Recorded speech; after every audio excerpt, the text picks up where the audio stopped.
How's everybody doing tonight? I'm Jeron. I'm the CEO here at APEX, one of the co-founders. I'm getting on here live. Haven't done a live on YouTube yet. Done a live on Facebook a ton of times. Done a live on Instagram a few times.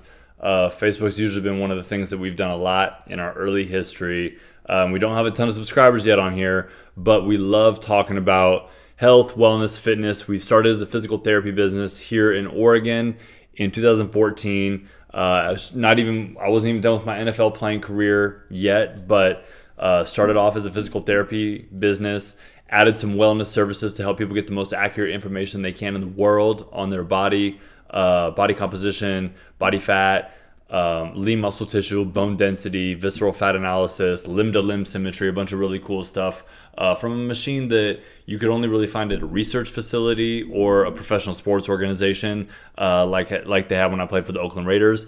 So brought that into the world, brought that into Oregon, and been helping a lot of people with that. That was in 2016 we added that. 2018 we finally added a performance training side of our business. So that's where everything comes full circle with APEX PWR, that's performance, wellness, and rehab. And I just want to pop on here tonight. If anyone comes on, anyone wants to drop in, drop a comment, drop a message of how we can help you, because we've helped a ton of people. I'm talking about thousands of people, predominantly in the Oregon Northwest area, that are able to drive into us and see us in person for at least one thing. But most of the other people, outside of those people, we've helped online, worked with a lot of people. So I'm really trying to get on here now and help more people out virtually. Now that we've got things more established here at our home facility, home center, and running a lot of stuff here. We have a lot of awesome doctors of physical therapy, certified strength and conditioning specialists, and all that cool data that we've been capturing since 2016 in body composition and tracking people's progress and what's working, what's not working, and just helping people fine-tune their results, fine-tune their programs, stay motivated, and stay consistent. So what I want to just get on here and talk about, a lot of people are setting New Year's resolutions, and we're finishing the 6th week of this new year here in 2023. It's Thursday. The end of the week's coming soon. We got the Super Bowl coming up on Sunday, and a lot of people can turn and look at me, being a former NFL player, and be like, wow, I can't really relate to him, or that's someone that was just born with something that I didn't have. And what I've found over the time of doing this and working with all the different people that I've worked with is, I'm actually a lot more like a lot of people than people may actually think. Although I am, 6'6", 250 pounds, and had a, different set of athleticism and different set of, training and things that I went through elementary, middle school, high school, college, and then playing professional athletics. People still can fall off the wagon. People can still, fall out of shape. And that was something that I wanted to share tonight, that, I fell out of shape bad in 2017. I've been done playing for a little while. Got into my business, started, kind of working, as an entrepreneur, more of a corporate life, trying to figure out, what am I doing now that I'm not playing football and don't have football anymore in my life. And, I didn't really realize, the eating, the poor lifestyle choices, the unhealthy habits that I was getting into, and how much they were adding up, until I had some friends kind of making fun, poking jokes here and there, saying, dang, Jeron, you're going to weigh 300 pounds here soon. Dang, Jeron, you're going to be the first one of us to weigh 300. And I was thinking, like, 300 pounds? I normally weighed like 250, 260 at most. No way I'm weighing 300 pounds. And then, sure enough, I stepped on a scale and I weighed 282. And I was like, whoa, I've never even seen 270 something, let alone 280 something. So that's when I knew, hey, I got to make a change. And if I'm going to run a business that's promoting this message, I want to be an example of it. I don't want to be one of those people that's like, hey, you run a business about this and you look like that. I don't want to feel great. I wanted to, live a long, healthy life. So, the first thing that I want to touch base with people on was having accurate and detailed information to make sure you know where your body is at before you start setting goals, going off trying to make all these crazy changes. Let's just see where you are. And it's not easy to do. Believe me, it was not easy to go and see, the lowest moment of my life after I spent my entire life being a professional athlete, training to be a professional athlete. And now here I was sitting at 280 something. I mean, that felt awful to see. And I didn't really want to do it, but I did it, and it was something we offered, got on the DEXA scan, saw what was going on. And, especially when it comes to a DEXA scan and getting a body composition analysis, what really stood out to me was just being able to see something called visceral fat, which is the internal fat that covers your vital organs like plaque on teeth. And that was something that I didn't even really know about until I saw the scan and saw, hey, you got a little over 4 pounds of visceral fat, almost 5 pounds. And I was like, okay, is that a lot? I don't know. And then I realized, hey, that is a lot. You should be under 1 pound, and the lower that number is, the healthier you are. That number is one of the leading indicators, if not the top indicator of cardiovascular disease risk, heart attack, stroke, diabetes, a bunch of things you definitely don't want in life. And, come to find out that it isn't always just, your own lifestyle. That's a big part of it. You could have a genetic predisposition to that. And, maybe that's something that, why my grandparents passed in their 60s from cardiovascular issues that, I didn't really realize, hey, my family might have this in their history on top of poor lifestyle choices. It just kind of wasn't trending in the right direction. So that was a big wake-up call, and I was able to get all that data on myself and see, hey, here's where you are. Here's where we're going to go. Here's some goals you can set now that you have realistic and accurate data, and you can check back in on this and see where the progress is. So step number 1, just get that data and see where you're at. Step number 2 is be realistic with what you're going to do. Now, I had just been a professional athlete my entire life, and I was like, hey, I can't just go out and do, exactly what I was doing 2.5 years ago at an elite strength training athletic level, because I haven't been doing it at all. I was not working out. The idea of just even warming up just was so unmotivating. I didn't want to do it. I was just in a bad headspace overall, with just not understanding who I was as a person anymore, with football out of my life. So, I started to figure out, hey, now that we see these numbers and see where we're at, and realize this is a very unhealthy trend that you got to stop now, because you're in your late 20s, you're getting older. You're still young, but still, getting older, and things get harder to get rid of as you get older. You can do it. Plenty of people do it. We've seen plenty of people do it here at Apex, but take a stance now, make a change now, was my attitude. But I had to be realistic. So step 2 is just be realistic with yourself. And part of being realistic, help me understand, hey, let's just aim for a goal to decrease that visceral fat by 1/5 of a pound, 0.2.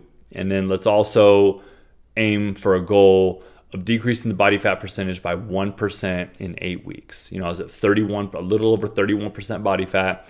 And this was at in 8 weeks, I'm like, hey, let's lose 1%. That's going to, get me down to 30. And we can just keep chipping away at things over time, because we've also seen and had the privilege of seeing so many people come into Apex and try to make these crazy changes. And some people do, 21-day challenges or, 30-day challenges, 6-week challenges, and they get awesome results.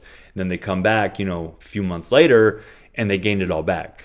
So part of being realistic and, basing a goal off of that accurate information is now seeing, hey, here's where I can go. And then here's how we can just make this a sustainable change over time, and not do too much too soon and make it unsustainable, and try to cut out too much out of your life and make such a big overhaul that, hey, I can't stick with that, and you just fall back into what you used to. So 1% in 8 weeks was the standard I set for myself. And lo and behold, 6 weeks later, I lost 3.5% body fat. I was able to, stay pretty disciplined. That was a big part of this.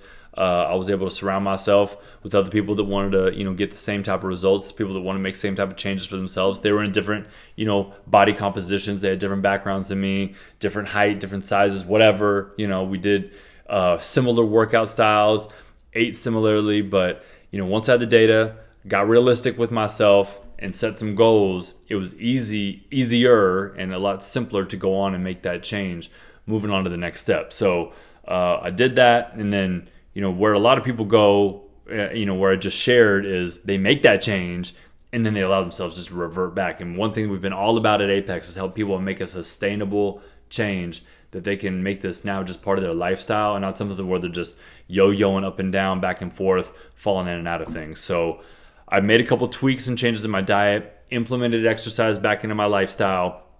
And when I implemented that exercise back into my lifestyle, this is my next point, after being realistic and making these small incremental changes, is pick something that you can accomplish. So for me, it was 3 30-minute workouts per week. I did something pushing, something pulling, something double-legged, something single-legged, and then I had one little high-intensity circuit at the end that took about 3 minutes. So the overall, from warm-up to end, it was 30 minutes, 3 times a week. I knew I could dedicate that and commit to that, as opposed to going out and doing 4, 5, 6 times a week for an hour, making a huge schedule change. That's something that is really tough for people to stick to, and where a lot of people can go wrong when it comes to creating a fitness regimen. So made that, small commitment, stuck with it, checked back in, and then part of checking back in and checking in the first place and getting that accurate and detailed information was so you could check back in using the same piece of information and see that change, and in more ways than one, which is one reason why we have the DEXA scan and why we advocate for people to get a DEXA scan wherever they're at.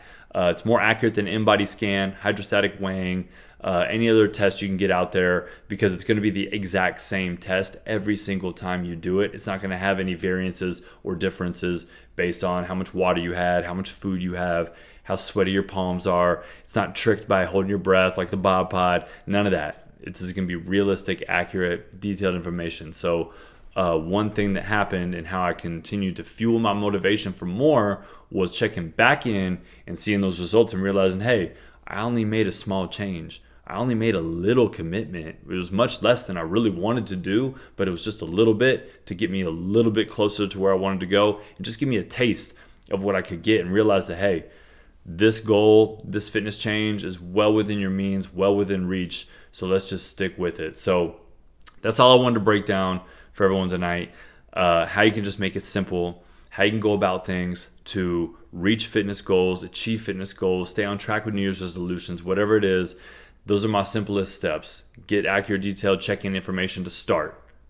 DEXA scan would be the top one. Get all these details on your body. It's over 17 different data points on your body. You're gonna love it, even though you might not feel like it, like I did. It's gonna give you a lot of good information, a lot of good insight, and a lot of good details. So number one, get those details. Number two, be realistic. Be realistic with yourself. Don't go try to run 5 to 10 miles a day when you haven't been running one. Let's start with something that you know you can achieve. That's step number 3. Something you know you can for sure achieve, so you achieve it and start to build some momentum, get to that next check-in, see that little bit of progress, then reassess. And then you can start adding one thing or 2 things, but no more. Keep it simple, keep it steady, keep it slow, and keep progressing like this. Let's avoid those yo-yos. Life has its ups and downs. Things will happen. But over the course of that year of 2017 was when I did this. I was able to go from 31% body fat down to 13% from January to November. So I made it a long, slow, incremental change of 11 months, not some 21-day fix, not some 30-day burn. It was a nice, long, sustainable challenge. And I was able to really enjoy myself over that time period just by staying consistent and disciplined with those little things that I put in place in my diet and fitness plan. So hit us back for more. Subscribe to the channel. Stay tuned for more fitness, more physical therapy, more wellness, more ways you can take care of yourself, more ways you can champion your body. We got your back. We're always here for you. So stay tuned for more.